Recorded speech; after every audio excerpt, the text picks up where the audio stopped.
Hello viewers, আমার চ্যানেলে আপনাদেরকে স্বাগত। আমি আজকে ক্রিস্টাল বন্ডিং সম্বন্ধে আলোচনা করব। ক্রিস্টাল কাদেরকে বলা হচ্ছে?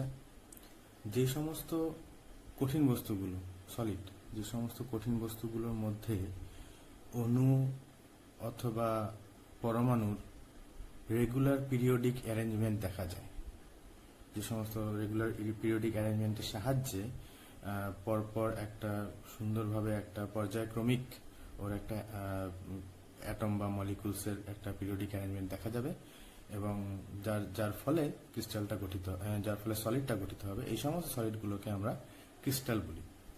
এখন ক্রিস্টালের বন্ডিং সম্বন্ধে যদি আমি আসি, যে সমস্ত সলিড ক্রিস্টাল তৈরি হয় তার মধ্যে সাধারণত বন্ডিং বলতে কি বোঝায়, যে ধর্মের জন্য ক্রিস্টালে অ্যাটমস আর মলিকিউলসগুলোকে একসঙ্গে ধরে রেখেছে, অণু পরমাণুগুলোকে একসঙ্গে ধরে রাখার যে ক্ষমতাটা, তৈরি হয়েছে, ধর্মটা তৈরি হয়েছে, সেই ধর্মটাকে বলা হয় বন্ডিং বা ক্রিস্টাল বন্ডিং।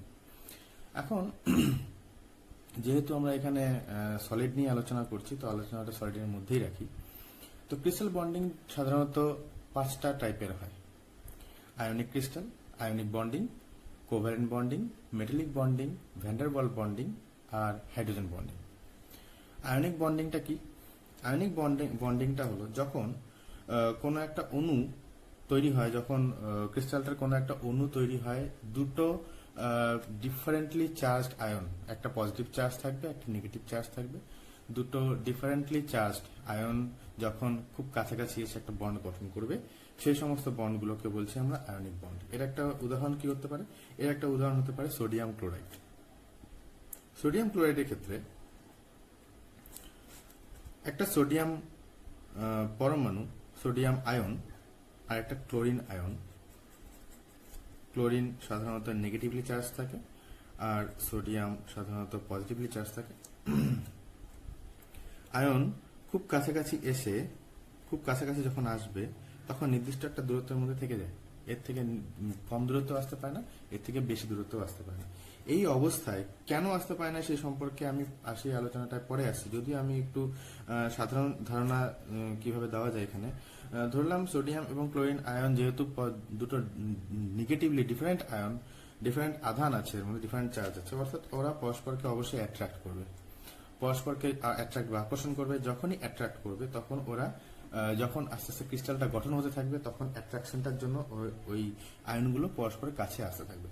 কাছে আস্তে আস্তে আস্তে আস্তে এক সময় এতটাই কাছে আসবে। সোডিয়াম ক্লোরাইডের ক্ষেত্রে সেই দূরত্বটা মোটামুটি 2.8 অ্যাংস্ট্রমের মতন, যখনই এই দূরত্বের মধ্যে আসে, তখন অ্যাট্রাকটিভ ফোর্স তো অবশ্যই কাজ করছে, যার জন্য ওরা হয়তো আরো কাছে আসতো। কিন্তু এখন নিউক্লিয়াস দুটোর মধ্যে রিপালসিভ ফোর্স কাজ করা শুরু করে। নিউক্লিয়াস আমরা জানি সবসময় পজিটিভ হয়, এবং নিউক্লিয়াসগুলোর মধ্যে রিপালসিভ ফোর্স যখনই কাজ করে, তখন ওরা আর কাছে আসতে পারে না।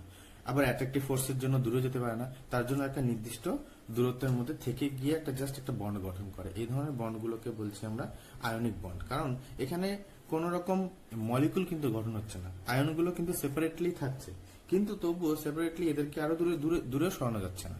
অর্থাৎ এইভাবে ওরা একটা বন্ড গঠন করে। এই ধরনের বন্ডকে বলি আমরা আয়নিক বন্ড। তো আয়নিক বন্ডের, যেটা আমি বললাম, আয়নিক বন্ডের উদাহরণ হিসাবে সোডিয়াম ক্লোরাইড হতে পারে, ক্যালসিয়াম ক্লোরাইড হয়, ম্যাগনেসিয়াম ক্লোরাইড হয়। এই সমস্ত ক্রিস্টালাইন সলিডগুলো আয়নিক বন্ডিং দেখায়। এখন নেক্সট আমি আসবো কোভ্যালেন্ট বন্ডিং সম্বন্ধে। কোভ্যালেন্ট বন্ডিং কাকে বলা হচ্ছে? যে সমস্ত বন্ডিং এর ক্ষেত্রে লিটারেলি মলিকিউল গঠন হয়। এখানে ফিজিক্যালি এখানে মলিকুল গঠন হয়, এবং এখানে মলিকুলটা গঠন হয় দুটো কিংবা তিনটে অ্যাটম নিজেদের ইলেকট্রনগুলো শেয়ার করে। অবশ্যই ভ্যালেন্স ইলেকট্রনগুলো শেয়ার করে। ভ্যালেন্স ইলেকট্রনগুলো শেয়ারিং এর মাধ্যমে এই বন্ডিংটা গঠন হয়। সেই বন্ডটাকে বলি আমরা কোভ্যালেন্ট বন্ড। আমি কোভ্যালেন্ট বন্ডটাকে একটা সিম্পল উদাহরণ দিয়ে বলছি, সেটা হচ্ছে হাইড্রোজেন। আমরা জানি যে হাইড্রোজেনের ভ্যালেন্স ব্যান্ডে একটা ইলেকট্রন থাকে। অর্থাৎ আমি যদি ধরি যে হাইড্রোজেনের যেটা সংকেতটা কি, H2, অর্থাৎ দুটো হাইড্রোজেন পরমাণু এখানে থাকবে। কি হয়, তো দুটো হাইড্রোজেন তার নিজেদের ইলেকট্রন বন্ডে শেয়ার করে। তার জন্য এই হাইড্রোজেন, যে এই বাঁ পাশের হাইড্রোজেনটাও হাইড্রোজেনটারও যোজ্যতা কক্ষে অর্থাৎ ভ্যালেন্স ব্যান্ডে কটা ইলেকট্রন আসছে? দুটো। অর্থাৎ এটা ওর নিয়ারেস্ট ইনার্ট গ্যাস হিলিয়ামের গঠন কাঠামো লাভ করছে। আমরা জানি বন্ডিং এর এটাই সাধারণত উদ্দেশ্য, যে নিকটতম নিষ্ক্রিয় গ্যাসের গঠন কাঠামো লাভ করা, এটা আমরা জানি। তো এই হাইড্রোজেনেরও বাইরের কক্ষে তাহলে দুটো ইলেকট্রন আসলো, আর পাশের হাইড্রোজেনেরও বাইরের কক্ষে তাহলে দুটো ইলেকট্রন আসলো। এই ইলেকট্রন শেয়ারিং এর মাধ্যমে ওরা নিকটতম নিষ্ক্রিয় গ্যাসের গঠন কাঠামো লাভ করলো এবং ওরা নিষ্ক্রিয় হয়ে গেল এবং একটা বন্ড গঠন করলো। এই ধরনের বন্ডগুলোকে বলা হয় কোভ্যালেন্ট বন্ড বা সমজীবী বন্ধন।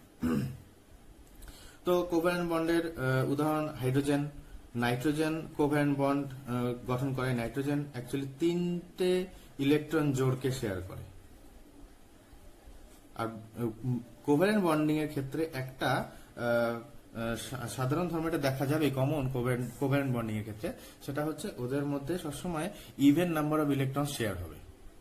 সেম ভাবে নাইট্রোজেন, কার্বন ডাই অক্সাইড এই সমস্ত বন্ডিং এর সাহায্যে ওরা অণু গঠন করে।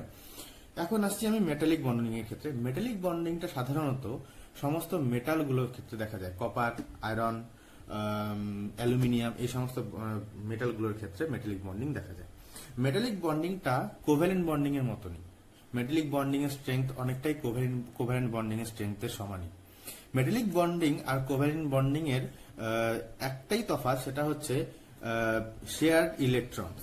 এখানে কোভ্যালেন্ট বন্ডিং এর ক্ষেত্রে শেয়ার্ড ইলেকট্রনস যোজ্যতা কক্ষ থেকে নেওয়া হয়, অর্থাৎ ভ্যালেন্স ব্যান্ডের যে সমস্ত ইলেকট্রন গুলো থাকে সেই ভ্যালেন্স ব্যান্ডের ইলেকট্রন ভ্যালেন্স শেলের ইলেকট্রন গুলো এখানে শেয়ার হয়। কিন্তু মেটালিক বন্ডিং এর ক্ষেত্রে শেয়ার্ড ইলেকট্রন গুলো কোনো বন্ডের অংশগ্রহণ করে না, এগুলো ফ্রি ইলেকট্রনস থাকে। অর্থাৎ ফ্রি ইলেকট্রনস গুলো শেয়ারিং এর মাধ্যমে এই মেটালিক বন্ডিংটা গঠিত হয়।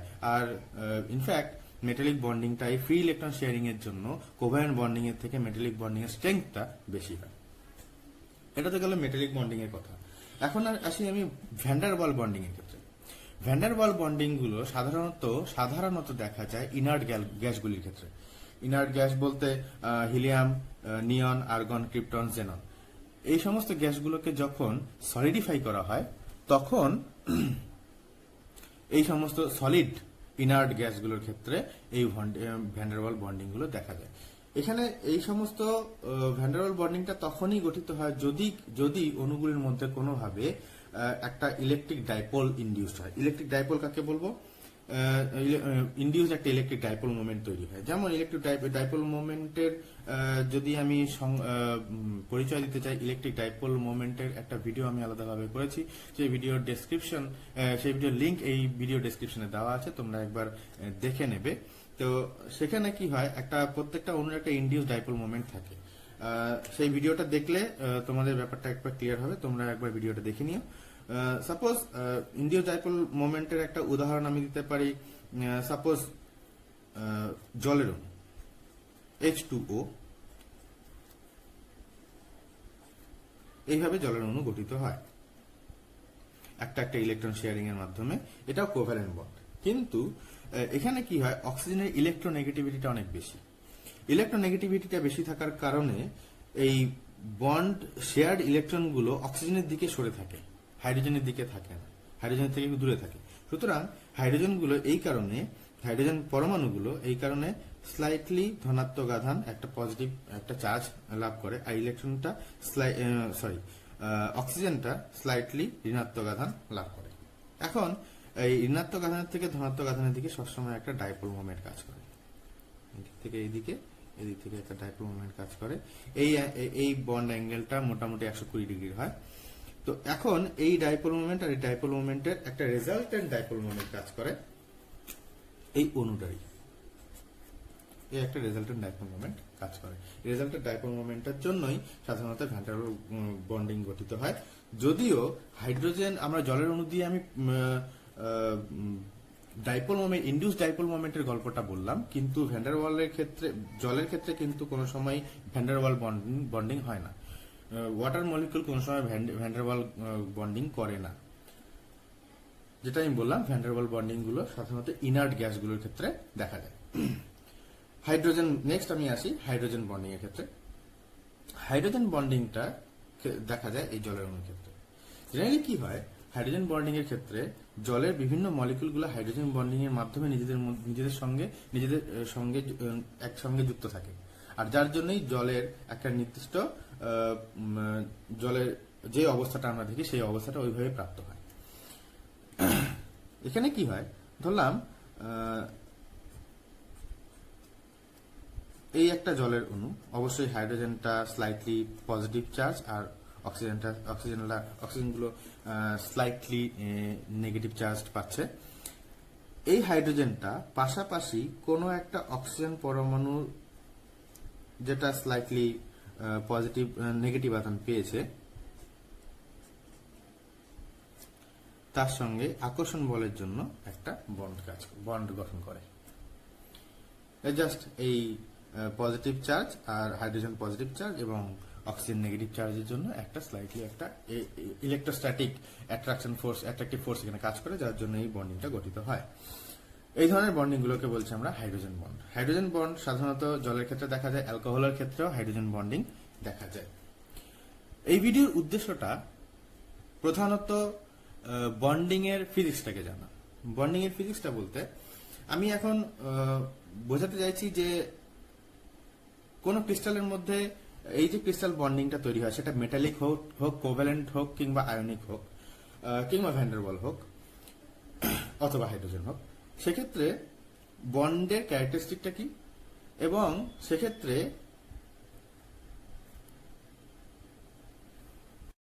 ইন্টার অ্যাটমিক ফোর্স গুলো কিভাবে কাজ করে সেটাই এখানে দেখা। তো আমি যে কোনো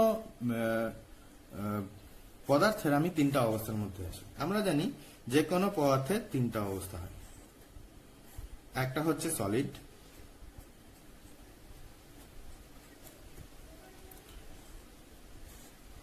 আরেকটা হলো লিকুইড, আরেকটা অবস্থা গ্যাসিয়াস। গ্যাসিয়াসের ক্ষেত্রে আমরা জানি যে ইন্টার অ্যাটমিক অথবা ইন্টার মলিকুলার ডিস্টেন্স অনেক বেশি হয়, এতটাই বেশি হয় যে ওদের মধ্যে কোন রকম বন্ডিং গঠন করা সম্ভব হয় না। At least molecular bonding, crystal bonding কোন রকম গঠন করা তো সম্ভব হয় না, তার জন্য তারা ক্রিস্টালাইন স্টেটে আসে না, সলিড স্টেটে আসে না। যত আমি কোন পরিমাণ গ্যাসের টেম্পারেচারটা যত আমি কমাতে থাকবো, উষ্ণতা যত কমাতে থাকবো, সেটা আস্তে আস্তে কোন একটা ক্রিটিক্যাল টেম্পারেচারে আসার পর সেটা লিকুইফাই হওয়া শুরু করবে, অর্থাৎ সেটা তরলে পরিণত হওয়া শুরু করবে। যখন তরলে পরিণত হয় তখন ওদের মধ্যে সাধারণত এই দুটো বন্ডিংই দেখা যায়, ভ্যান্ডারওয়াল বন্ডিং আর হাইড্রোজেন বন্ডিং। যখন তরলে পরিণত হয় তখন, যখন এই তরল পদার্থটাকে আবার আরো আমি ঠান্ডা করতে থাকবো, আরো ওর টেম্পারেচারটাকে আমরা কমাতে থাকবো, তখন দেখা যাবে যে ওটা একসময় সলিডিফাই হয়ে গেছে। এখন সলিডের আমি ক্যারেক্টারিস্টিক আছি। সলিডের ক্যারেক্টারিস্টিকটা কি? এখান থেকে আমরা ইন্টার অ্যাটমিক ফোর্সটা এবং ক্রিস্টাল বন্ডিং এর একটা ভালো ধারণা, একটা ইন্টারেস্টিং ধারণা খুঁজে পাবো। সেটা হলো যে যখন বন্ড তৈরি হয়, যেরকমই বন্ড হোক, এরকম বন্ডিং হোক কিংবা সেটা কোভ্যালেন্ট হোক অথবা আয়নিক হোক অথবা মেটালিক হোক, আমরা জানি এই তিনটাই সাধারণত ক্রিস্টালের ক্ষেত্রে দেখা যায়, কোভ্যালেন্ট, আয়নিক আর মেটাল। আর ভ্যান্ডারওয়াল যেটা বললাম স্পেসিফিক কেস, একটা স্পেশাল কেস যখন ইনার্ট গ্যাসগুলোকে যখন সলিডিফাই করা হয়, অর্থাৎ সলিডের কথা এখানে বলা হচ্ছে। যেটা আমি বলছিলাম, যখন ওরা সলিডে কনভার্ট হয়, এখন ওই অবস্থাটাকে আমরা চিন্তা করি। ইন্টার অ্যাটমিক অবশ্যই ফোর্সটা কাজ করে। ইন্টার অ্যাটমিক ফোর্সটা কিরকম? প্রথমত ওদের মধ্যে একটা ইন্টার অ্যাটমিক একটা অ্যাট্রাকটিভ ফোর্স কাজ করছে। ইন্টার অ্যাটমিক অ্যাট্রাকটিভ ফোর্সের জন্যই কিন্তু ওই তরল অবস্থা থেকেও কঠিন অবস্থায় আসার পরিস্থিতিতে আছে, যার জন্য যত কঠিন অবস্থা, তরল গ্যাস থেকে তরল, তরল থেকে কঠিন, যত কঠিন হচ্ছে তত পদার্থটা প্যাকড হচ্ছে, অর্থাৎ ওদের ইন্টার অ্যাটমিক অথবা ইন্টার মলিকুলার ডিস্টেন্সটা অনেকটা কমে যাচ্ছে, সময়ের সঙ্গে সঙ্গে আস্তে আস্তে কমে যাচ্ছে। কমতে যখন সলিড হচ্ছে, এর পরে তো আর কোনো অবস্থা আসছে না। তার মানে এখান থেকে আমরা একটা কনক্লুশন করতে পারি, সলিড স্টেটটাই কমতে টেম্পারেচার কমতে শেষ স্টেট, অর্থাৎ সলিড স্টেটে ইন্টার অ্যাটমিক ডিস্টেন্সটা যা থাকবে সেই ডিস্টেন্সটাই একদম মিনিমাম হবে, ন্যূনতম হবে। এখন এই ডিস্টেন্সটাকে কিন্তু আমরা একদম ন্যূনতম বলতে পারি না। কেন? এই ডিস্টেন্সটাকে কমানো যায়, বাড়ানো যায় কিভাবে? আমরা একটা তো ধর্ম জানি, সেটা হচ্ছে কম্প্রেসিবিলিটি। যে কোনো পদার্থকে, জেনারেলি কঠিন পদার্থের কিন্তু আয়তন সংকোচন অর্থাৎ কম্প্রেস করা যায়, অথবা ওকে এক্সপ্যান্ডও করা যায়, ওর আয়তনটাকে বাড়ানোও যায়। অর্থাৎ যখন আমরা এখন এই ব্যাপারটা একটু চিন্তা করো, এই অবস্থাটাকে একটু চিন্তা করো, যখন আমরা আয়তনটাকে বাড়াচ্ছি, তখন বাড়ানোর চেষ্টা করছি, তখন কিন্তু ইন্টার অ্যাটমিক ডিস্টেন্সটা বাড়ছে। কিন্তু যখনই আমরা যেই ফোর্স দিয়ে আমরা বাড়ানোর চেষ্টা করছিলাম, সেই ফোর্সটাকে যখনই তুলে দিলাম, তখন এটা আগের অবস্থায় এসে গেল, ইলাস্টিসিটি যে ধর্মটাকে আমরা বলি। তো অর্থাৎ সেক্ষেত্রে আবার যদি আমরা চাপানোর চেষ্টা করি, তাহলে সেই অবস্থা থেকে আবার আগের ন্যাচারাল অবস্থায় ফিরে আসে। অর্থাৎ এখানে যেটা আমার বক্তব্য সেটা হলো, যখনই মিনিমাম ডিস্টেন্সে চলে আসলো সলিডের ক্ষেত্রে, তখন কিন্তু ওর ইন্টার অ্যাটমিক কিন্তু একটা অ্যাট্রাকটিভ ফোর্সও কাজ করে, একটা রিপালসিভ ফোর্সও কাজ করে। অ্যাট্রাকটিভ ফোর্স ওর আয়তনটাকে প্রসারিত হতে দেয় না, আর রিপালসিভ ফোর্স ওর আয়তনটাকে সংকুচিত হতে দেয় না। বোঝা গেল ব্যাপারটা? অর্থাৎ ইন্টার অ্যাটমিক ফোর্স কিন্তু এই দুটো ফোর্সের একটা কম্বিনেশন। যখন সলিড আসে এবং যখন সেই সলিডের ন্যূনতম ডিস্টেন্সের মধ্যে চলে আসে, তখন এই অ্যাট্রাকটিভ ফোর্স এবং রিপালসিভ ফোর্সটা পরস্পর ব্যালেন্স হয়ে থাকে, যার জন্য নেট ফোর্স কত থাকে? 0 থাকে। কিন্তু আমি যদি ধরে নিই যে কোনো একটা ফোর্স ওখানে কাজ করছে, আমরা জানি যে কোনো ফোর্স কোনো একটা পোটেনশিয়াল ফিল্ডের জন্যই কাজ করে। পোটেনশিয়াল একটা বিভব কাজ করে, ওখানটা একটা স্থিতিশক্তি কাজ করে। যে কোনো বলের ক্ষেত্রে সেই বলটা অবশ্যই স্থির রাখছে, তার মানে ওখানে একটা স্থিতিশক্তি কাজ করছে। আর সেই স্থিতিশক্তি যদি ইউ হয়, আমরা ভেক্টর নিয়ম অনুযায়ী যে কোনো ফোর্সকে আমরা দূরত্বের ডেরিভেটিভ হিসেবে, দূরত্বের নেগেটিভ ডেরিভেটিভ হিসেবে লিখতে পারি। এখন এই পোটেনশিয়ালটা, অর্থাৎ এই যে বিভবটা তৈরি হয়, যেই বিভবের জন্য এই ফোর্সটা তৈরি হচ্ছে, বিভব বলতে যেটা আমি বলছিলাম যে অ্যাট্রাকটিভ পোটেনশিয়াল আর রিপালসিভ পোটেনশিয়াল, যখন আমি আয়তনটা সংকুচিত করার চেষ্টা করি, তখন এখানে রিপালশন কাজ করে অণুগুলোর মধ্যে অথবা পরমাণুগুলোর মধ্যে। যখন রিপালশন কাজ করার জন্যই ওকে আর আমি কম্প্রেস করতে পারি না, অথবা আমি যখন ওকে আমি এক্সপ্যান্ড করতে যাব, তখনও এক্সপ্যান্ড করতে পারবো না, কারণ সেক্ষেত্রে ইন্টার অ্যাটমিক ফোর্স ওকে আবার আগের অবস্থায় নিয়ে চলে আসছে, ইলাস্টিসিটি যেটাকে বলছি আমি বারবার করে ওখানেই আসছি। তো অর্থাৎ কি, যে অর্থাৎ এখানে দুই ধরনের পোটেনশিয়ালই কাজ করছে, একটা অ্যাট্রাকটিভ পোটেনশিয়াল আর একটা রিপালসিভ পোটেনশিয়াল। এখন পোটেনশিয়ালটা ডিস্টেন্সের সঙ্গে কিভাবে নির্ভর করে, কারণ আমি ডিস্টেন্সের কথাতেই বারবার করে আসছিলাম যে এখানে একটা মিনিমাম ডিস্টেন্স কাজ করে, এই মিনিমাম ডিস্টেন্সের মধ্যেই থাকবে, এর থেকে কম ডিস্টেন্স হতে পারে না, অথবা এর থেকে বেশি ডিস্টেন্সে সলিড স্টেটে থাকে না। তো আমি সলিড স্টেটের ক্ষেত্রে যদি বলি, এই ডিস্টেন্সটায় এখন পোটেনশিয়ালটা ডিস্টেন্সের সঙ্গে কিভাবে ভ্যারি করে। তোমরা যদি ইলেকট্রোস্ট্যাটিক্স পড়ে থাকো, আমার চ্যানেল প্লে লিস্টে ইলেকট্রোস্ট্যাটিক্সের স্ট্যাটিক ইলেকট্রিসিটির উপরে কতগুলো ভিডিও করা আছে, সেই ভিডিওগুলো অবশ্যই দেখবে। ইলেকট্রোস্ট্যাটিক্স এর ক্ষেত্রে সেক্ষেত্রে পোটেনশিয়াল, দুই ধরনের পোটেনশিয়াল সেখানে ব্যাখ্যা করা হয়েছিল।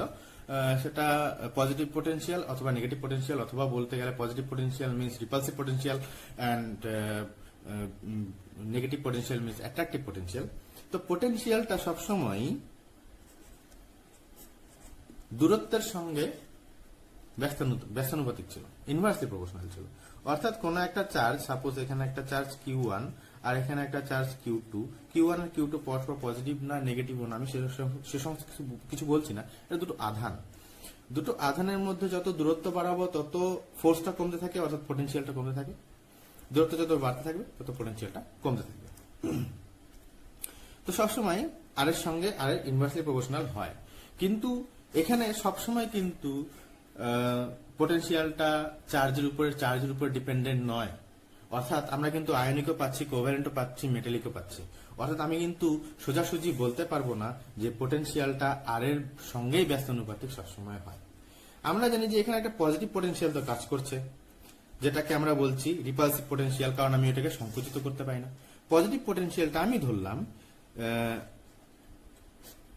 আর এর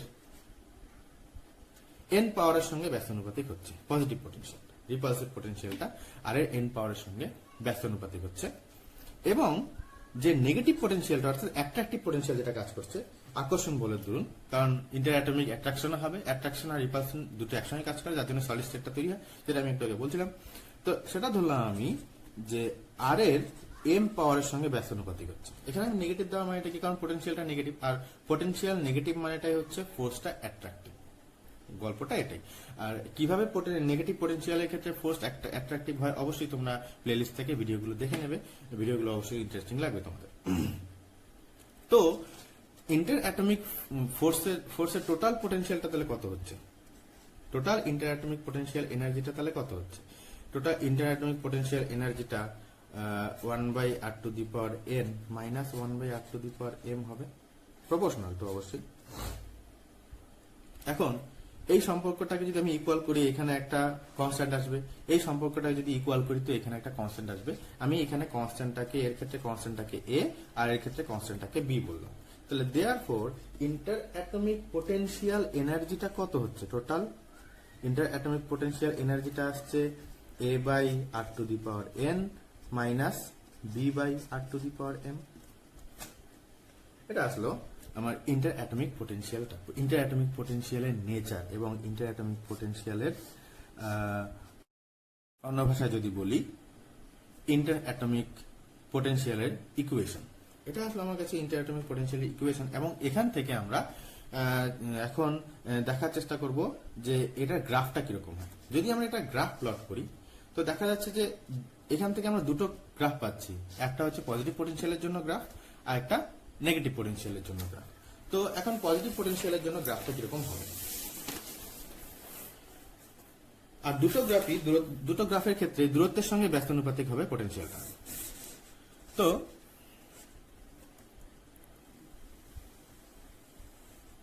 একটা পজিটিভ সাইড থাকবে, একটা নেগেটিভ সাইড থাকবে। এটা ধরলাম আমি পারস্পরিক দূরত্বটা, ডিস্টেন্সটা r, এটা u, আর এদিকে হচ্ছে মাইনাস ইউ।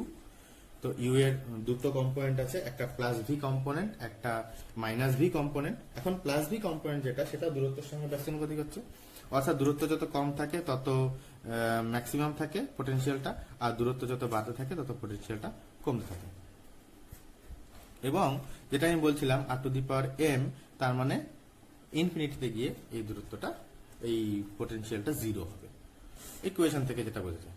আর নেগেটিভ পোটেনশিয়ালটা আমি যেটা বলছিলাম যে নেগেটিভ দিক থেকে আস্তে আস্তে, নেগেটিভ পোটেনশিয়াল থেকে নেগেটিভ দিক থেকে আস্তে আস্তে এটা 0-তে আসবে। তো এখানে দুটো কাজ করছে, একটা ভি প্লাসের জন্য আর একটা ভি মাইনাসের জন্য। এখানে ইউ যেটা আসবে, ইউ কিন্তু এই দুজনের লিনিয়ার কম্বিনেশন হচ্ছে, সেটা আমরা দেখছি। সেটা দেখতে কিরকম হবে, সেটা দেখতে হবে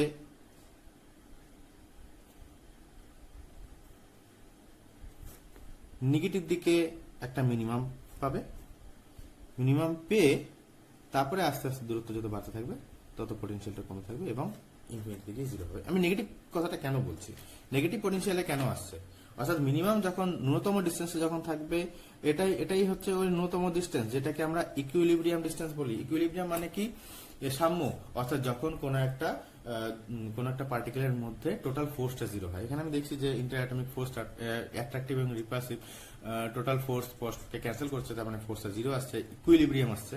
এবং ইকুইলিব্রিয়ামের ক্ষেত্রে সবসময় ইকুইলিব্রিয়ামে পোটেনশিয়াল এনার্জিটা নেগেটিভ হয়, এটা আমরা জানি। এটা হচ্ছে নেচারের একটা ধর্ম যে সবসময় সমস্ত সিস্টেম ন্যূনতম পোটেনশিয়ালে থাকার চেষ্টা করে, ন্যূনতম স্থিতিশক্তি নেওয়ার চেষ্টা করে। তো এইটা ন্যূনতম, এবং ন্যূনতম স্থিতিশক্তি ঋণাত্মক কেন, অবশ্যই এখানে আমি ম্যাথমেটিক্যালি একটু পরে দেখাবো, কারণ এখানে ইন্টার অ্যাটমিক এই অ্যাট্রাকশনটা দরকার।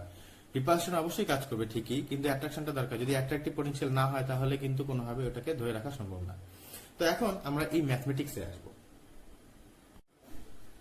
তো এখন ইন্টার অ্যাটমিক ফোর্স তাহলে কত আসছে, মাইনাস অফ du/dr, যেটা আমি একটু আগেই বলেছিলাম। তো এখন যদি আমি এই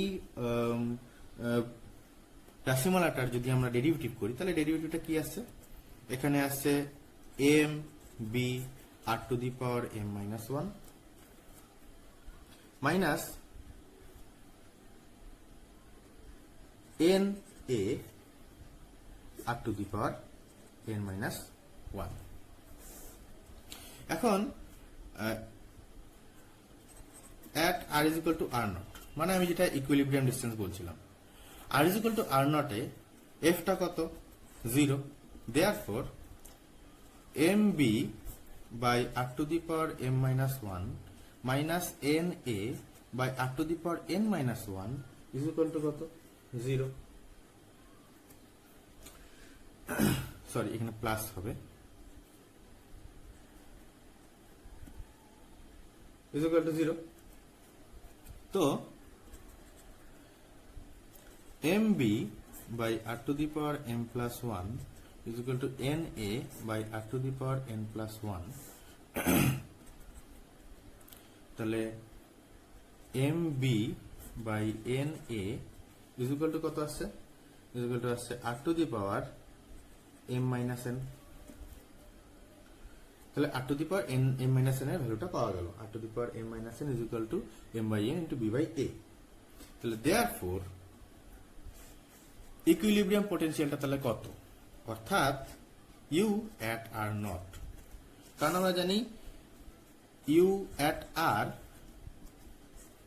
দিস মাচ, তাহলে ইউ অ্যাট আর নট অর্থাৎ ইকুইলিব্রিয়াম পোটেনশিয়ালটা কত? হ্যাঁ, ইকুইলিব্রিয়াম ফোর্স অবশ্যই 0। এখন দেখতে চাই যে পোটেনশিয়ালটা কি আসছে। ইকুইলিব্রিয়াম পোটেনশিয়ালটা তাহলে আমরা আবার ড্র করে এখানে কি হবে? তাহলে minus B by R to the power R not to the power M plus A by are not to the power N. তাহলে এখানে minus B by are not to the power M যদি common নিই, থাকছে কি? Minus sorry 1 minus A by B R not to the power M minus N. এখন R not to the power M minus N is equal to this, তাহলে এটা আসছে minus B by are not to the power M into 1 minus M by N. এখন U ন্যূনতম তখনই হবে যদি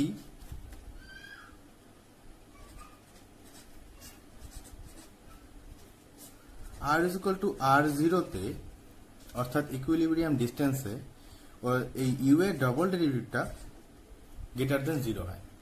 এটা ন্যূনতম হওয়ার ইউ এর অর্থাৎ যে কোনো ফাংশনের ন্যূনতম হওয়ার শর্ত, ডেরিভেটিভ থেকে যদি আমি ধরি যে কোনো ফাংশনের ন্যূনতম হওয়ার শর্ত। এখন তার মানে আমাকে এখন ডেরিভেটিভ করতে হচ্ছে, অর্থাৎ পরিষ্কার বুঝতে পারলাম যে ইউ আর 0 ইউ মিনিমাম তখনই হবে যখন ওই আর ইজ ইকুয়াল টু আর জিরোতে এর ডাবল ডেরিভেটিভটা 0 হবে, গ্রেটার দেন 0 হবে। অর্থাৎ এর ডাবল ডেরিভেটিভটা কোত্থেকে পাবো আমরা? একবার ডেরিভেটিভ আমরা অলরেডি করে ফেলেছি, এখানে একবার ডেরিভেটিভ আমরা অলরেডি করে ফেলেছি। সেই ডেরিভেটিভ এই রাশিমালাটাকে আবার ডেরিভেটিভ করলে আমি এরকম কিছু একটা পাবো। এটা R is equal to R not 0 হওয়ার কথা, গ্রেটার দেন 0 হওয়ার কথা। অর্থাৎ minus M into M minus 1 b by r not to the power m plus 2 plus n into n plus 1 a by r to the power n plus 2 is greater than 0। এখন এই বিটাকে আমরা change করি। এখন আমরা already equilibrium distance পেয়েছি, এখানে equilibrium ডিস্টেন্সের একটা রাশিমালা আমরা অলরেডি কনসিডার করেছি। ওইখানে আর নোটটা দেওয়া ছিল না, ওইটা একটু কারেকশন করে নেবে তোমরা। নোট যদি করতে থাকো তাহলে অবশ্যই কারেকশনটা করবে। তো এখানে R not is equal to কত আসছে? Are not to the power M minus M is equal to কত আসছে? M B by N A. তাহলে এখান থেকে আমরা বি ইজ ইকুয়াল টু লিখতে পারি N by M into A R to the power M minus N. তো এই ভ্যালুটাকে এখানে আমি প্লট করি। এই ভ্যালুটাকে যদি এখানে দিই তাহলে ভ্যালুটা এরকম আসছে মাইনাস এম ইন্টু সরি এটা এম প্লাস 1 হবে, M plus 1 by are not to the power M plus 2 into B এর জায়গায় বি এর ভ্যালুটা কত? N by M A R to the power M minus N plus এই রাশিটা N into N plus 1 A by are not to the power N plus 2 greater than 0 হওয়ার কথা। এখন এখানে আমরা সিম্পল ক্যালকুলেশনগুলো করে ফেলি। এম এম ক্যান্সেলড আউট, এটাকে যদি নিচে নিয়ে আসি R to the power N plus 2 হবে, তাহলে minus N A M plus 1 by R to the power N plus are not to the power N plus 2 plus N A, এটাকে এখানে রাখলাম, n plus 1 by r naught to the power n plus 2 is greater than 0. তো এখান থেকে একসঙ্গে এক ভাবেই simplify করতে পারি একইভাবে। তো এখানে সিম্পলিফাই করলে আলটিমেটলি কি আসছে, minus M plus 1 plus N plus 1 is greater than 0। তো এখানে আসছে যে M minus M plus N is greater than 0। This imply N greater than M, অর্থাৎ এনটাকে সবসময় গ্রেটার দেন এম হতে হবে যদি ইউটা মিনিমাম হয়। আমরা ইউ এর রাশিমালাটা অলরেডি পেয়েছি। ইউ এর রাশিমালাতে যদি ইউটা তখনই, অর্থাৎ ইকুইলিব্রিয়াম ডিস্টেন্স তখনই হবে, আর নট ইকুইলিব্রিয়াম ডিস্টেন্স তখনই হবে যদি কিনা, এখন শেষ পর্যন্ত আমরা পেলাম যে R is equal to equilibrium distance তখনই হচ্ছে, R not is equal to equilibrium distance যখনই হচ্ছে, ইউটা আর নটে মিনিমাম হচ্ছে তখনই যখন কিনা এনটা গ্রেটার দেন এম হচ্ছে। এখন এন গ্রেটার দেন এমটাকে আমরা ফিজিক্যালি কিভাবে ব্যাখ্যা করবো? আমরা অলরেডি এখানে নিয়েছিলাম কি, যে পজিটিভ পোটেনশিয়ালটা কি ছিল, অর্থাৎ যেটাকে বলছি আমরা রিপালসিভ পোটেনশিয়ালটা ছিল A by R to the power N, এটা রিপালসিভ পোটেনশিয়াল ছিল। আর অ্যাট্রাকটিভ পোটেনশিয়ালটা ছিল minus B by R to the power M. এখানে এম গ্রেটার দেন এম আসছে, তার মানেটা কি, ভি প্লাসটা আর টু দি পাওয়ার এনটা বেশি, মানেটা কি, তার মানে ভি প্লাসটা খুব বেশি হারে ডিক্রিজ করবে। ভি প্লাসটা দূরত্বের সাপেক্ষে এখানে এনটা গ্রেটার দেন এম, তার মানেটা কি, এই ভি প্লাসটা আর টু দি পাওয়ার এন এর সঙ্গে যেহেতু ইনভার্সলি প্রপোর্শনাল হচ্ছে, তাহলে এখানে বেশি হারে ডিক্রিজ করবে। অর্থাৎ এখানে যেটা বলার কথা, যেটা এখানে এটা দিয়ে আমরা যেটা বুঝতে পারছি, সেটা হচ্ছে ভি এর রেঞ্জটা কম হবে, ভি প্লাস এর রেঞ্জটা, অর্থাৎ রিপালসিভ পোটেনশিয়াল এর রেঞ্জটা কম হবে, অ্যাট্রাকটিভ পোটেনশিয়ালের রেঞ্জটা সবসময় বেশি হবে, যেহেতু এমটা এন এর থেকে ছোট। তাহলে এখানে কি হচ্ছে, অ্যাট্রাকটিভ রেঞ্জটা বেশি হচ্ছে, তার জন্যই এখানে কি হয়, এখানে তার জন্যই আমরা পজিটিভ পোটেনশিয়ালটাকে অ্যাকচুয়ালি এভাবে না এঁকে এভাবে আঁকা উচিত ছিল, পজিটিভ পোটেনশিয়ালটাকে অ্যাকচুয়ালি, কারণ ওটা রেঞ্জটা কম, এভাবে আঁকা উচিত ছিল পজিটিভ পোটেনশিয়ালটা। তাহলে আমাদের ক্যালকুলেশন থেকে পজিটিভ পোটেনশিয়ালটাকে আমাকে এইভাবে আঁকা হচ্ছিল, অনেক তাড়াতাড়ি এটা ডিক্রিজ করবে। তাহলে এই ক্যালকুলেশন থেকে আমরা পোটেনশিয়াল কার্ভটা কিরকম পাবো, পোটেনশিয়াল কার্ভটা দেখতে কিরকম হবে। তাহলে পোটেনশিয়াল কার্ভটা দেখতে এরকম হচ্ছে, আবার আঁকি আমি পোটেনশিয়াল কার্ভটা।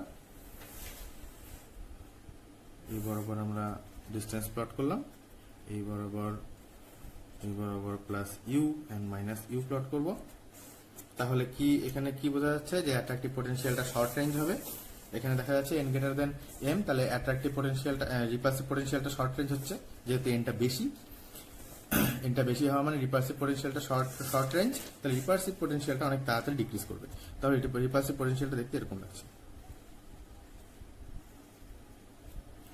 আর কি, অ্যাট্রাকটিভ পোটেনশিয়ালটা একটু বেশি রেঞ্জের হবে, অর্থাৎ অ্যাট্রাকটিভ পোটেনশিয়ালটা এরকম হবে। তাহলে এই দুটো মিলে যেটা টোটাল, এটা তো আমি দেখলাম, এটা তো প্লাস ভি আর এটা তো মাইনাস ভি গেল। তাহলে ইউ এর রাশিমালাটা কিরকম আসছে, যেটা আমি বলছিলাম যে ইউ এর রাশিমালাটা ন্যূনতম হবে, কোন ডিস্টেন্সে ন্যূনতম হবে, r is equal to R naught, এটা হচ্ছে আর নট এর ন্যূনতম হবে, তারপরে আবার দূরত্বের সাপেক্ষে আবার কমে। এই আসলে আমার কাছে পোটেনশিয়াল কার্ভটা। আমরা বুঝতে পারলাম যে অ্যাট্রাকটিভ এবং রিপালসিভ পোটেনশিয়ালটা যখন কোনো ক্রিস্টাল ফর্মেশনের সময় অ্যাট্রাকটিভ রিপালসিভ পোটেনশিয়ালটা যখন ব্যালেন্স করে, তখন কিভাবে ব্যালেন্স করে, এটা আমরা এই পর্যন্ত জানতে পারলাম। তো এই থিওরির এখন একটা অ্যাপ্লিকেশন করা যাক আয়নিক ক্রিস্টালের জন্য। আয়নিক ক্রিস্টালের ক্ষেত্রে আমরা জানি কি, একটা পজিটিভ আয়ন সাপোজ সোডিয়াম এবং একটা negative ion suppose chlorine bond formation করে, আর সেক্ষেত্রে কুলম্বীয় আকর্ষণের সাহায্যে, কুলম্বিয়ান অ্যাট্রাকটিভ ফোর্সের সাহায্যে সেটা বন্ড গঠন করে। অর্থাৎ রিপালসিভ পোটেনশিয়ালটা যাই হোক না কেন, অ্যাট্রাকটিভ পোটেনশিয়ালটা অবশ্যই কুলম্বীয়। এখন অর্থাৎ অ্যাট্রাকটিভ পোটেনশিয়ালটা ভি মাইনাসটা এই লেকচারের ক্ষেত্রে আমি আগে বলেছি ভি মাইনাসটা 1/r হচ্ছে, প্রপোর্শনাল টু 1/r হচ্ছে। জেনারেলি ভি মাইনাসটা এরকম হয় ই স্কোয়ার বাই 4πε0r। এখানে ই যে কোনো একটা সোডিয়াম অথবা একটা ক্লোরিনের আধান, যদি সেক্ষেত্রে দুটো হয় যেমন MgCl2 ক্ষেত্রে এই ফর্মুলাটাই দুদিকে কাজ করবে। যাই হোক এটা আমি পরে বলছি। তো আপাতত এরকম কাজ করছে, অর্থাৎ এখান থেকে আমি বুঝতে পারছি যে V is proportional to 1/r। তাহলে এখানটা V minus is equal two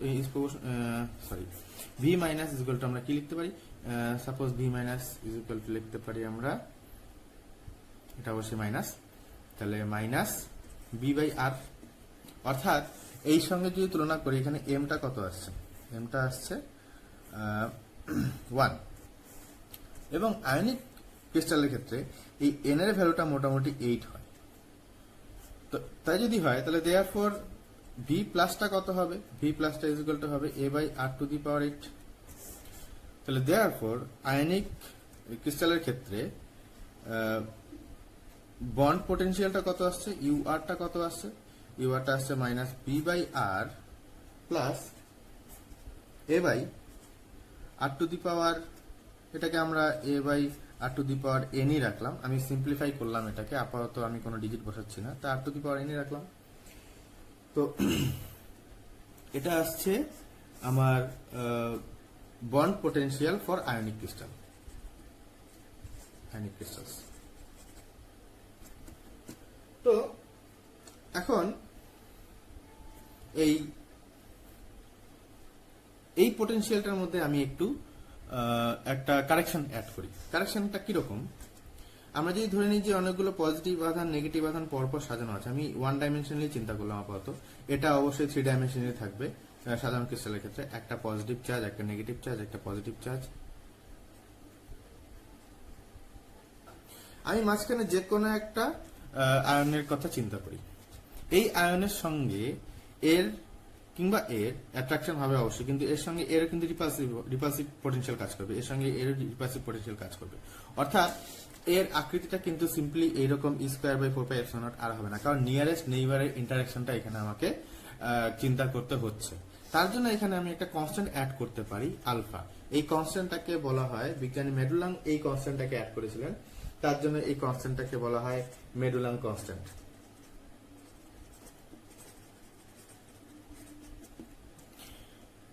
তো জেনারেলি ভি মাইনাসের নেচারটা এরকম হওয়া উচিত, সিম্পলি ই স্কোয়ার বাই 4πε0। আর আমরা যেটা জানতাম ইলেকট্রোস্ট্যাটিক্স থেকে, সিম্পলি সেরকম নেচার হবে না, কারণ নিয়ারেস্ট নেইবারের একটা এই ইন্টারাকশনটা আমাকে ক্যালকুলেট করতে হবে। এই মেডুলাং কনস্ট্যান্টের ভ্যালুটাও ক্যালকুলেট করা যায়, যেটা আমি পরে দেখাবো।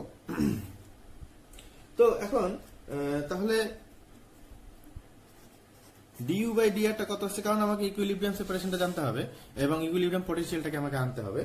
এখন ডিইউ বাই ডিআরটা আমি ক্যালকুলেট করি। এখানে ডিইউ বাই ডিআর কত আসছে, d u by DR is equal to আসছে b by r square plus minus N A by R to the power N plus 1। তাহলে at R is equal to are not আমি হিসাব করি, r is equal to r নটে কত আসছে, তাহলে d u by d r at R is equal to R naught, এটা হচ্ছে b by are not square minus N A by are not to the power N plus 1। তো এখন আমরা B এর ভ্যালুটা এখানে বসিয়ে দিতে পারি। বি এর ভ্যালুটা আমরা জানি আলফা ই স্কয়ার বাই 4πε0। তাহলে এখানে আমরা বি এর ভ্যালুটা যদি আমরা বসাই, তাহলে এরকম আসছে alpha equals to alpha E square by 4πε0 r not square minus N A by are not to the power N plus 1।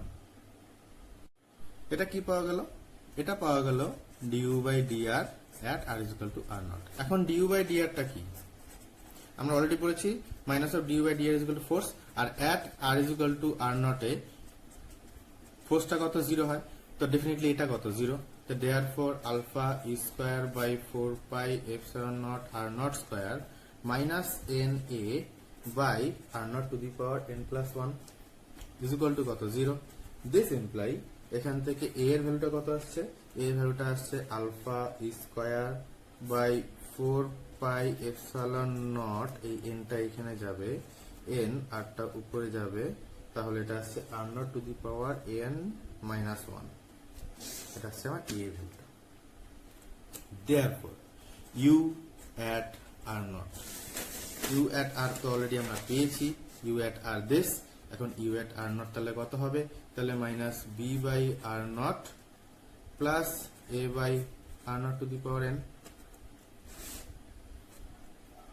তো এখন আমি এখানে বসাই মাইনাস বি, বি এর ভ্যালুটা আমরা অলরেডি জানি, বি এর ভ্যালুটা এখানে আমরা বসিয়েছিলামও, সেটা হলো alpha E square by 4 pi epsilon naught, তাহলে alpha E square by 4 pi epsilon not R naught plus 1 by are not to the power n, এর ভ্যালুটা এখন আমরা পেয়েছি এখানেই, তাহলে এর ভ্যালুটা যখন পেয়েছি আমরা এর ভ্যালুটা এখানে বসানোর চেষ্টা করি, এর ভ্যালুটা হবে alpha E square by 4 pi epsilon not N into R to the power N minus 1, তাহলে এটার ভ্যালুটা কত আসছে minus alpha E square by 4 pi epsilon not are not আমি কমন নিতে পারি, কমন নিলে এটা আসছে 1 মাইনাস 1 বাই এন।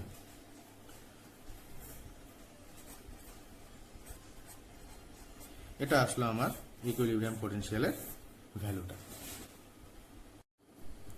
এই রেজাল্টটাকে এখন অ্যাকচুয়াল থিওরিটার সঙ্গে একটু কম্পেয়ার করা যাক। অ্যাকচুয়াল থিওরিতে কি বলা হয়েছিল, যে U is equal to U minimum হবে যখন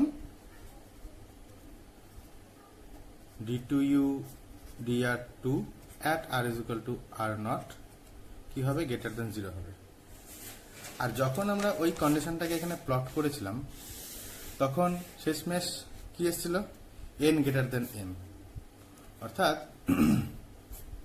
এখানে অবশ্যই এন এর মানটা এম এর থেকে বেশি হবে। এখন এখানে যখন আমরা থিওরিটাকে ডেভেলপ করলাম তখন দেখা গেল যে এখানে এম এর মানটা কত 1 আর এন এর মানটা অবশ্যই গ্রেটার দেন 1। আমি একটু আগেই বলেছিলাম যে আয়নিক ক্রিস্টালের ক্ষেত্রে এন এর মানটা মোটামুটি 8 হয়। তো এখান থেকে বোঝা গেল যে এক্সপ্রেশনটা আমার এসছে সেটা একদম ন্যূনতম মিনিমাম পোটেনশিয়াল এনার্জি এসছে, অর্থাৎ এটাই ইকুইলিব্রিয়াম পোটেনশিয়াল এনার্জির এক্সপ্রেশনটা দাঁড়াবে। তো যেটা বলা হলো না এখন পর্যন্ত সেটা হচ্ছে মেডুলাম কনস্ট্যান্ট। আমি আগেই বলেছিলাম যে মেডুলাম কনস্ট্যান্টের ভ্যালুটা এখানে সবসময় মেজার করা যায়। তো আমি একটা সিম্পল কেসে আমি এটাকে মেজারমেন্ট করা শিখিয়ে দিচ্ছি। সাপোজ একটা 1 ডাইমেনশনাল ক্রিস্টাল আমি চিন্তা করলাম, একটু আগে আমি ছবিটা এঁকেছিলাম, ছবিটা আমি আবার আঁকছি এখানে হিসাবের জন্য। ধরলাম এরকম একটা 1 ডাইমেনশনাল ক্রিস্টাল, ইন্টার অ্যাটমিক অথবা ইন্টার মলিকুল, এগুলোকে মলিকুল হিসাবে তুমি কনসিডার করতে পারো তোমরা। তো এখানে সেপারেশন আমি দেখাচ্ছি না, লিটারালি এখানে একটা সেপারেশন তুমি চিন্তা করে নেবে, পয়েন্ট টু পয়েন্ট তোমরা এটা চিন্তা করবে। পয়েন্ট টু পয়েন্ট বলতে এর ভরকেন্দ্র থেকে ভরকেন্দ্র, সেন্টার অফ মাস থেকে সেন্টার অফ মাস ডিস্টেন্সটাই এখানে ল্যাটিস কনস্ট্যান্ট অথবা দুটোর ডিস্টেন্স হবে অ্যাটম টু অ্যাটমের মধ্যে। তো যেটা আমি বলছিলাম যে মাঝখানে কোনো একটা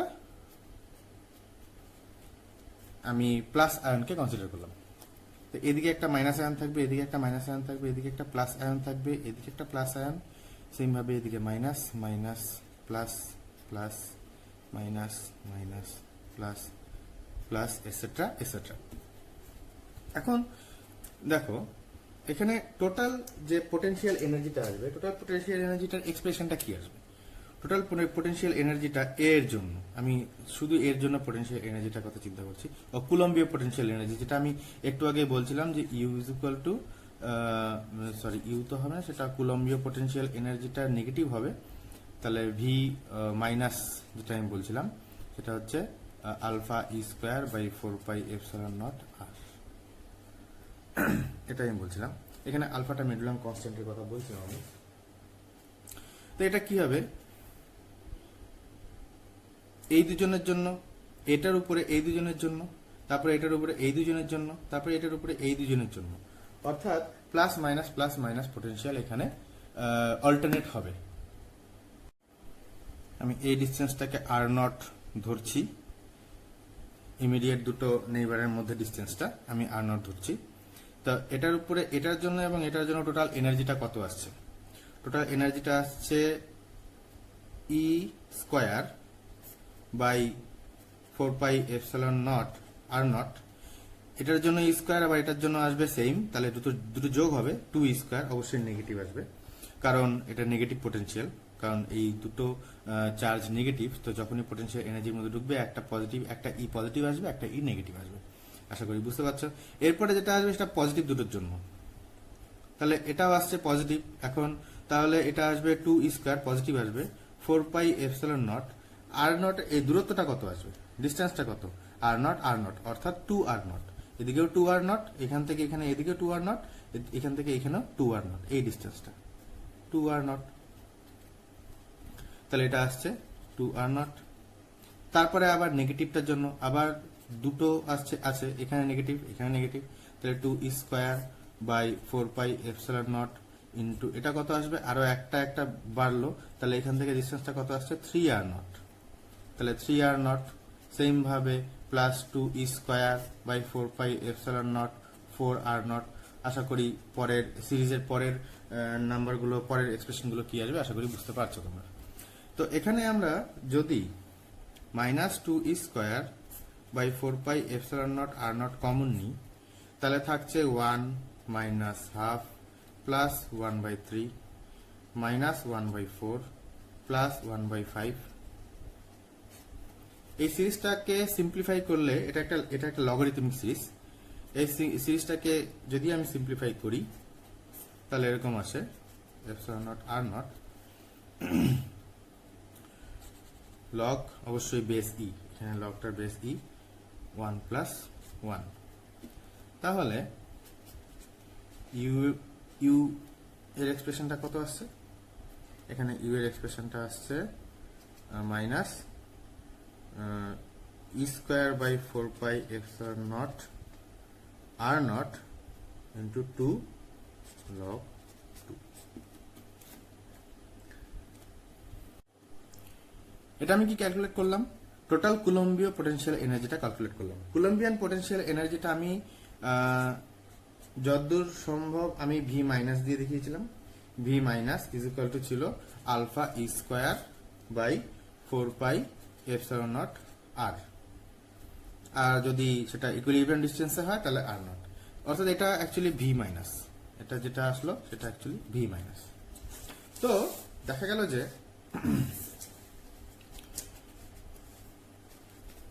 এই এক্সপ্রেশনটার সঙ্গে আমি যদি এই এক্সপ্রেশনটা কম্পেয়ার করি, কম্পেয়ার করলে দেখা যাচ্ছে কি ইউ এর ভি মাইনাস, অর্থাৎ সরি ভি মাইনাস নয়, আমি যদি এটাকে কম্পেয়ার করি তাহলে আলফার জায়গায় কে থাকছে, মাইনাস হবে এটা অবশ্যই, আলফার জায়গায় কে থাকছে, আলফার জায়গায় থাকছে 2 লগ 2। আমরা যদি এখানে ভ্যালুটা 2 লগ 2 ভ্যালুটা আমরা ক্যালকুলেটর থেকে বের করি তাহলে অবশ্যই এই ভ্যালুটা এরকম আসবে 1.3862। এখন এই যে ভ্যালুটা পেলাম আমরা, সেটা কার জন্য?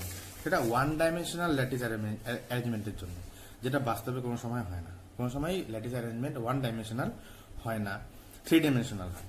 তো তার জন্য 3 ডাইমেনশনাল যে ম্যাথমেটিক্সটা একটু কমপ্লিকেটেড, আমি সেই ম্যাথমেটিক্সটা সেই কমপ্লিকেশনের মধ্যে আমি যাচ্ছি না।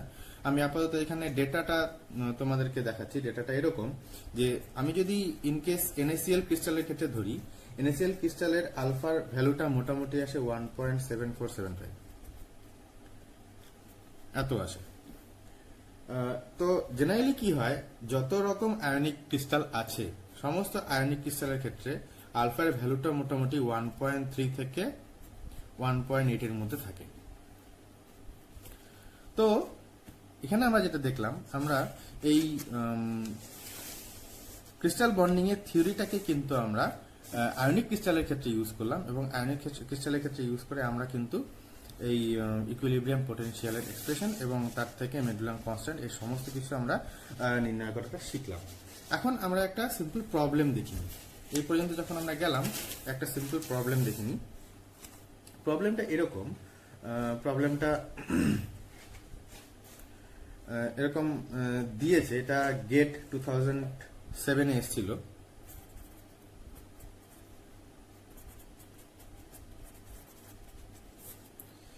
একটা পোটেনশিয়াল এক্সপ্রেশনে দেওয়া এক্সপ্রেশন দেওয়া ছিল কি, v is equal to minus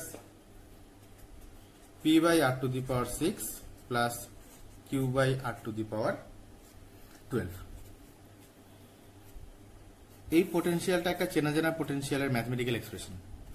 সেটা আমি একটু আগে বলেছিলাম ভ্যান ডার ওয়াল পোটেনশিয়াল। এটা ভ্যান ডার ওয়াল পোটেনশিয়ালের একটা ম্যাথমেটিক্যাল এক্সপ্রেশন যেখানে পি আর কিউ দুটোই পজিটিভ কনস্ট্যান্ট। আগেও যখন আমরা থিওরিটা ডেভেলপ করা শুরু করেছিলাম প্রথমেই কিন্তু যে এ আর বি কনস্ট্যান্ট দুটো ধরা হয়েছিল সেটা পজিটিভ কনস্ট্যান্টই ছিল, সেটা কোনো সময় নেগেটিভ আমরা ধরবো না। তো এখন জিজ্ঞেস করেছে যে ইকুইলিব্রিয়াম ডিসটেন্সটা কত আর ইকুইলিব্রিয়াম ডিসটেন্সে পোটেনশিয়ালটা কত। অর্থাৎ এতক্ষণ আমি পোটেনশিয়ালটা ইউ দিয়ে বলছিলাম, কিন্তু গেটে প্রবলেমটাতে এই পোটেনশিয়ালটাকে ভি দিয়ে দেওয়া হয়েছিল। তো যেহেতু আমরা তখন ইউ দিয়ে লিখেছি, এখন ভি দিয়ে লিখেছি, আশা করি সেখানে কোনো সমস্যা হওয়ার কথা নয় তোমাদের। তো এখন আমাদের কি করতে হবে, ইকুইলিব্রিয়াম পোটেনশিয়ালটা দেখতে হবে। ফার্স্ট আমাকে ইকুইলিব্রিয়াম ডিসটেন্সটা দেখতে হবে। এখন ইকুইলিব্রিয়াম ডিসটেন্সে কি হয়, ইকুইলিব্রিয়াম ডিসটেন্সে টোটাল ফোর্সটা 0 হয়। টোটাল ফোর্সটা 0 হয় মানে ডিইউ বাই ডিআর, এখানে যেমন সেটা হবে D V by DR is equal to কি আসবে, 0 আসবে। অবশ্যই at R is equal to R not, at R is equal to R not কত আসবে, 0 আসবে। এখন সেটা ক্যালকুলেট করি। তাহলে দেয়ারফর ডিভি বাই ডিআরটা কত আসছে এখানে যদি আমি ক্যালকুলেট করি 6p by R to the power 7 minus 12q by R to the power 13। তাহলে at R is equal to R naught, এখানে আমরা ইকুইলিব্রিয়াম ডিসটেন্সটা পুট করব, আর ইউজুয়ালি এটা 0 আসবে। তাহলে 6p by are not to the power 7 is equal to 12q by r naught to the power 13, 12 sorry r naught to the power 6। তো এখানে কত আসলো, সরি এটা 2 হবে। তাহলে r naught to the power 6 is equal to আসলো 2q by p। This imply r naught is equal to 2q by p whole to the power 1 by 6। এটা আসলে কি আমার কাছে, এটা আসলে আমার কাছে ইকুইলিব্রিয়াম ডিসটেন্সটা। এখন নেক্সট কি জিজ্ঞেস করেছে যে ইকুইলিব্রিয়াম পোটেনশিয়ালটা কত, অর্থাৎ এখানটায় আর নট এর ভ্যালুটা তোমাকে তাহলে v r not is equal to তোমাকে এখন বসাতে হবে minus p by are not to the power 6 plus q by are not to the power 12 at r not is equal to কত আসছে, তাহলে minus p by are not to the power 6 মানে 2q by p, আর plus are not to the power 12 মানে r not to the power 6 two তার whole square. তাহলে এখানে আসছে Q by 2q by P তার হোল স্কোয়ার 1 বাই 6 12, হ্যাঁ whole square. তো এখানে কত আসছে, এখানে আসছে minus P square by 2q plus এখানে যদি আমি আসি পি স্কোয়ার বাই 4q, তাহলে এটা কত আসলো, ইকুইলিব্রিয়াম পোটেনশিয়ালটা আসলো minus P square by 4q। লক্ষ্য করো ইকুইলিব্রিয়াম পোটেনশিয়ালটা নেগেটিভ হয়। আমি যখন ফার্স্ট এই পোটেনশিয়ালের কার্ভটা যখন ড্র করেছিলাম আমি তখনই বলেছিলাম যে ইকুইলিব্রিয়াম পোটেনশিয়ালটা অলওয়েজ নেগেটিভ হবে। পোটেনশিয়ালটা সবসময় ন্যূনতম হওয়ার চেষ্টা করে, সবসময় নেচার এটাকে আমাদেরকে এটাই অ্যালাউ করে যে যখনই কোনো সিস্টেম গ্রাউন্ড স্টেটে থাকবে, এটাকে আমরা গ্রাউন্ড স্টেট বলি, তখন সেটা মিনিমাম পোটেনশিয়াল এনার্জিতে থাকবে। তো মিনিমাম পোটেনশিয়াল এনার্জিটা কোনো সময় 0 হয় না, কিন্তু নেগেটিভ হয়। তো এখানে দেখা যাচ্ছে যে এই ভ্যান ডার ওয়াল পোটেনশিয়ালটাও 0, ইকুইলিব্রিয়াম পোটেনশিয়ালটাও নেগেটিভ হচ্ছে। আশা করি তোমরা ক্রিস্টাল বন্ডিং সম্বন্ধে এখান থেকে ভালোই ধারণা অর্জন করতে পেরেছ, আর এটা তোমাদের ভবিষ্যতেও কাজে লাগবে। Thanks for watching.